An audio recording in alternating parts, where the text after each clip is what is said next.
carretera i dron. Amb amics, cap de setmana a Oporto, sense pressa. És una ciutat espectacular, a tope de gent per tot arreu, molt senyalitzada, superindicada.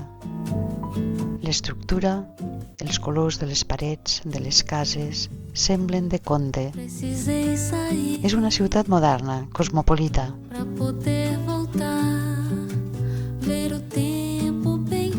Però manté l'estructura antiga. És bellíssima, com si estessis en una altra època.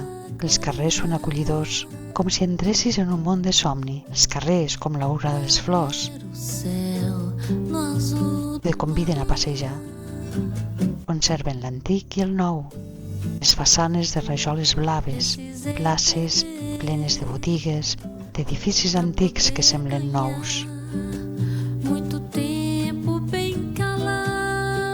Per tot arreu anem trobant i admirant la riquesa patrimonial que té.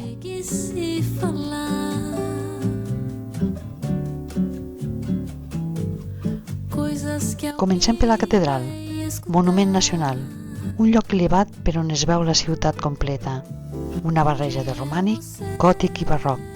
Val molt la pena visitar, parar-se a la plaça, donar un tomb per dins.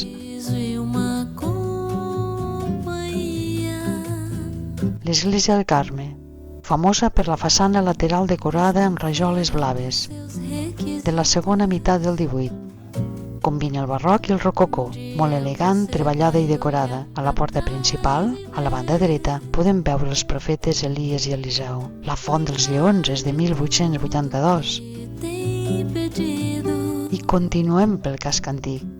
L'església dels Clergues, gran i esvelta. Començada al 1732, acabada al 1779, barroca i rococó, traient el cap per darrere.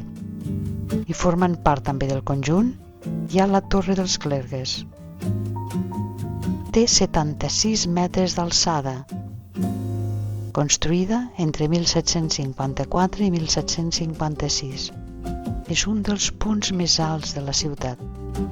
L'escala interior per on es pot pujar fins dalt de tot té més de 240 graons. Amb l'alta que és un dels llocs de referència de la ciutat. Entrem a l'església. L'interior és, com es veu, monumental. Un retaule d'estil rococó, amb iconografia dedicada a Nostra Senyora de l'Assumpció. La nau central és molt alta, molt decorada, molt treballada, preciosa en el seu conjunt.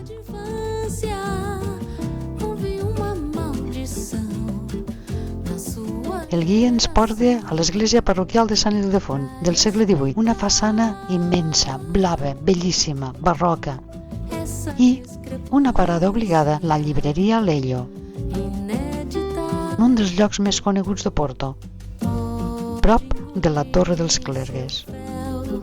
Diuen que és una de les llibreries més boniques del món. Segur, tenen raó, ho és. En aquests moments, també és un lloc on no s'hi cap, ple de turistes que per visitar-la han de fer cues immenses i esperar-se hores. Tothom hi volem anar, perquè té racons preciosos, molt bonics. Un racó dedicat a José Saramago, com aquesta escala. L'interior és un espectacle. No hi ha prous adjectius, tot queda en curs. Es diu que l'interior, especialment aquesta escala, va inspirar l'autora del Harry Potter. El guia ens va assegurar que res de res. Tot i així, les visites s'acumulen i les cues duren tot el dia. Anem al Palau de la Borsa, un edifici neoclàssic, preciós per dins i per fora. Començat a construir el 1842, monument nacional, patrimoni de la humanitat, i un lloc dels més visitats de la ciutat també. Tots els racons són un museu. T'oblides que estan en un lloc on es treballa. Estàs, de fet, en un monumental palau. Totes les sales precioses, els sostres.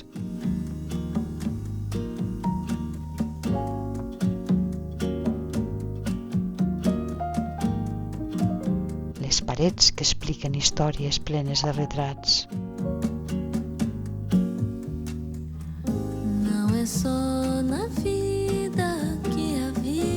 Tot està preparat per rebre personalitats, per fer reunions d'alt nivell, per fer recepcions.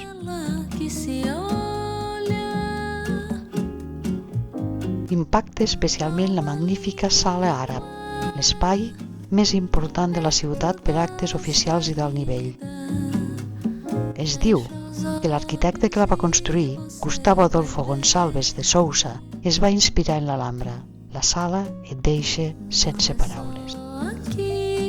Marxem impactats cap a un altre lloc emblemàtic, l'estació de Rodalies de São Bento. És tota ella un monument arquitectònic i artístic, construïda a començaments del segle XX, d'estil neoclàssic tardà, té un vestíbul dedicat i decorat a escenes històriques i etnogràfiques fetes en 20.000 rajoles de color blau. Agafar el tren en un lloc així és realment un privilegi. Continuem cap a una altra joia, al Mercat de Volau, un mercat municipal on hi pots trobar i tastar productes de proximitat característiques de la zona. Net, polit, endreçat, molt acollidor, també per descansar una estona en bona companyia. Entrem també al McDonald's més bonic del món, l'antic Cafè Imperial d'Oporto, una joia de l'Art Déco tan conservat.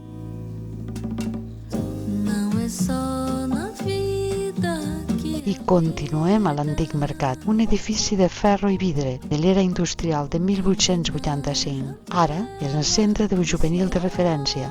Art, espectacles, festes, conserve l'estil original antic. A la plaça, l'estàtua de l'infant de Portugal Enric el Navegant de 1894 té un gran valor simbòlic. Una altra obra d'art, l'Ajuntament d'Oporto. Començat el 1920, inaugurat el 1955. Molt gran, molt alt, esvelt. Traspua fortalesa i elegància per dins i per fora. La façana està molt treballada, decorada amb detall. Al mig, una torre molt alta, 70 metres. S'hi pot pujar per una escala interior que té més de 180 graons. Des de dalt de la torre es veu tota la ciutat.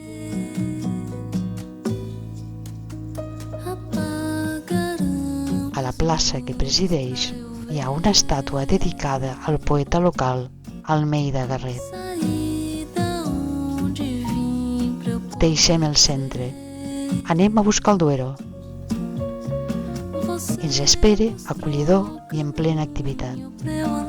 Estem al barri de Ribeira, antic barri de pescadors i ara nucli de trobada de tothom, per admirar sobretot els ponts que donen personalitat a les dues bandes del riu.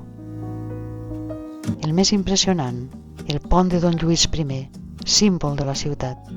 Quasi 400 metres de llargada, uneix Oporto i Vilanova de Gaia.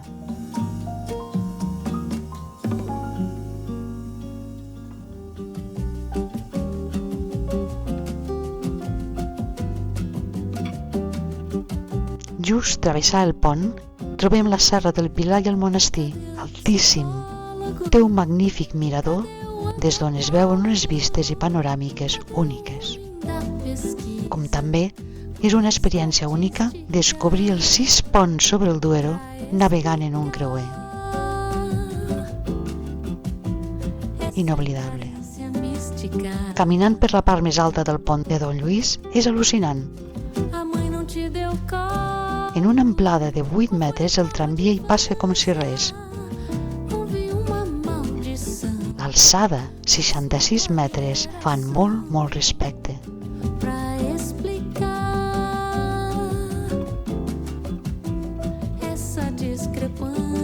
Acabem l'estada en una famosa bodega de Vilanova de Gaia, Cock Barnes.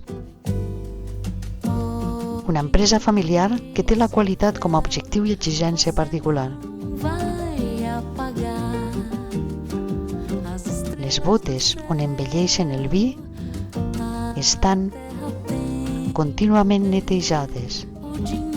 restaurades i cuidades per boters professionals.